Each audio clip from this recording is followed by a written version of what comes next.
Today we are visiting Wolf Creek Farm in Waxahachie, Texas, to get a behind-the-scenes look at the source of Mohair, Angora goats. The owners have been raising Angora goats on this farm for over 40 years, and many champion bloodlines have come from this farm. The United States is the second leading producer of mohair in the world behind South Africa, with Texas accounting for most of that production. These adorable goats produce mohair, a popular fiber used to make fabric that we often deal with when protecting and cleaning fine fabrics. It is desirable for being durable, resilient, and lustrous. Mohair can also be used in clothing, particularly sweaters, coats, scarves, and hats, and is often viewed as a more sustainable alternative to furs. Let's meet Lisa, the owner of the farm. One reason I think I got into the Angora goats, my mom got me hooked on them, and she showed a little bit, and I'd go with her. And when my son came along in 2005, we were letting him play with the goats and stuff, and we started showing. When he was about 5 or 6, we had some goats, so we took them to the state fair. They weren't the best quality. We had worked with what we had, but he placed at the end of the class. We did that for a year or two, and he's like, "Mom, I want to place up at the front. I want more goats. I want more goats to do that." So I said, okay. So we started breeding. So one year we bought a buck and 2 does, and we made sure that they were champions when we bought them at the sale and stuff. They're registered with the American Angora Goat Breeders Association. I like to breed the best quality that I can. They're either from a champion bloodline or they are a champion. One thing about Angoras, you have to feed them a little higher protein because they're growing mohair. Different areas of the United States, people feed different things because they have different kind of hay and stuff like that. But overall, the main thing is just to give them higher protein so that they can produce that mohair, because it takes extra energy to do that. And if they don't have a good quality diet, they'll grow mohair, but it may not be the best. They have a parasite, lice, likes to get on them because they have long hair. So you have to treat them for lice once a month. We trim their feet. I try to do it about every 6 weeks. But when it's just one person, you try to stay on top of everything and the care of the animals. I do most of everything. They're very well taken care of. If I had to come back and be a goat, I think I'd want to be one of mine. Every now and then, the white Angoras will throw a colored baby.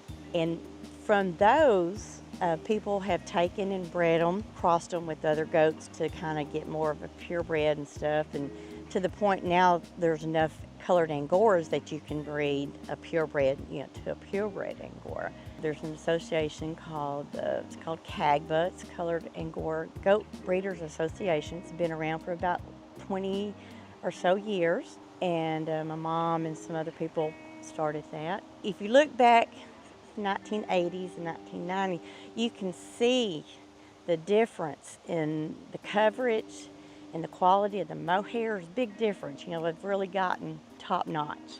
I wouldn't say that they're as good as the white Angoras because they've been in Texas since about the 1840s, and they have bred them and made their hair, thicker and finer. And so I don't know if I could take one of my colored goats and go against a white one and beat them, to be honest with you. Kid mohair, whether colored or white, is the most sought after because it's the softest, it has the finest, it has a lower micron count. The lower the micron count, the better, especially older the goat. The white mohair holds a dye very well. It's used for upholstery for airplanes because it's fire resistant. It's used in fine furniture. It's used for clothing, rugs. I've used it to stuff like a pillow. I use it in my garden because it helps hold moisture on the ground. It is biodegradable. You can actually use it for insulation. And I have places under my barn that, there's a little gap. So I put it tuck it in there to help insulate. People, they breed for the mohair, the quality mohair.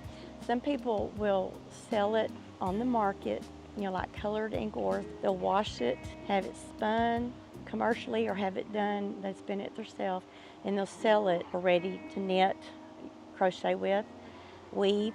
The white mohair, usually it all goes to a wool house, like in South Texas. There's probably 4 or 5 still around. They get it all together, and then when the mohair buyers come around, you know, they'll buy it, and depending on what the price is paid on the mohair, you know, the market may be up or down. But just to give you an example, I would sell colored mohair that's already washed, it's ready to be spun or whatever they want to do with it. I would sell it anywhere from like $5 to $6 an ounce. You shear the goat, and usually takes me about an hour to shear them. If they're big, like Nate over here, I'm sure it's going to take me probably an hour and a half to shear him because he's got lots of mohair. I'll put it in a bag, like a plastic bag or a feed sack, and I write, you know, if it's, you know, kid mohair, what goat it is, if it's spring or fall cut. But the first, second, and third cuttings are usually the best quality mohair because you have that low micron on them. After I collect it off the goats, I take it and I shake it, and it gets all the, you know, if you cut it twice and you've got to cut like that long, you don't want to keep that. So you shake it out, you skirt it, which means you take all the dirty parts off, like from the back end. But I will put it in, say, a plastic container. I will get the hottest water I can by either boiling it or from the faucet. Do it either way, but the hotter the water, the better. It helps get the grease out of the hair, but you'd be amazed. You see it like this, how dirty it is, and you wash it a few times and how clean and white it is. After I wash it, I'll wash it maybe several times. I'll rinse it, and then I usually will lay it out like on a towel or something. Once I get it washed, I will hand pick it, and what I say by hand pick it, there's still going to be little bits and pieces of hay, vegetable matter in it. Probably 10 hours to do one fleece, maybe 20 hours. Just depends how much hay's in it and stuff.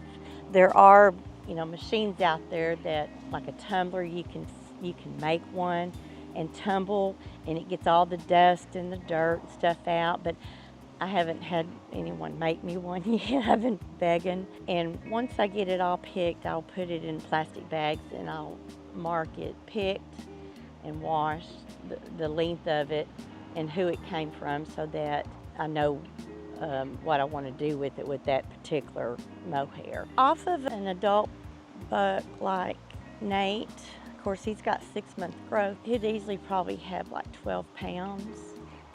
But it takes a lot of work to get it off the animal into a product. And people think they can buy Angora goats, take them out in the pasture, shear them and make money. It's a lot of work, especially shearing. And I'm not a young chicken anymore. But I can do it. Just do one a day, the most I will do. You shear them twice a year. I really don't like to get more than 6 months of growth on them, because like I said, the lice really like the hair. But I usually would shear them spring and fall. 40 years ago, there might have been, you know, a couple million Angoras in South Texas and West Texas. They've thinned down a lot because there was a government program called the Mohair Incentive, and it would pay some to the ranchers and stuff. Well, when they quit doing that, a lot of ranchers got out of Angoras, or they, you know, thinned them down. And now I think the last time I read, it's probably about 250,000 Angoras in the state of Texas. That's still a lot of goats. It's more or less the quality of it. It's called the diamond fiber in the fiber world. It has that natural sheen and the color and the softness, and that's what people will pay more for. That's why, like, you have ranches in South Africa that raise high quality mohair, and like I said, they provide the largest quantity for the world. Before it even came to the United States, it originated from Turkey, and they would not even import any Angoras out of the country because they didn't want to, because it was like a fiber that, the kings and queens would have their clothing made from, stuff like that. Now that you see how mohair goes from farm to fabric, you can see why mohair furnishings are so expensive. Luckily, the fabric care experts at FiberSeal are professionals when it comes to cleaning and maintaining fine fabrics, such as mohair. Our luxury fabric protection services work great on mohair furnishings, allowing them to stay looking fresh and new for longer. Additionally, FiberSeal offers complimentary spot cleaning on protected furnishings so that you can worry less about your furnishings and enjoy them more. Let us know in the comments what fabric type you would like to learn about next, and be sure to like and subscribe.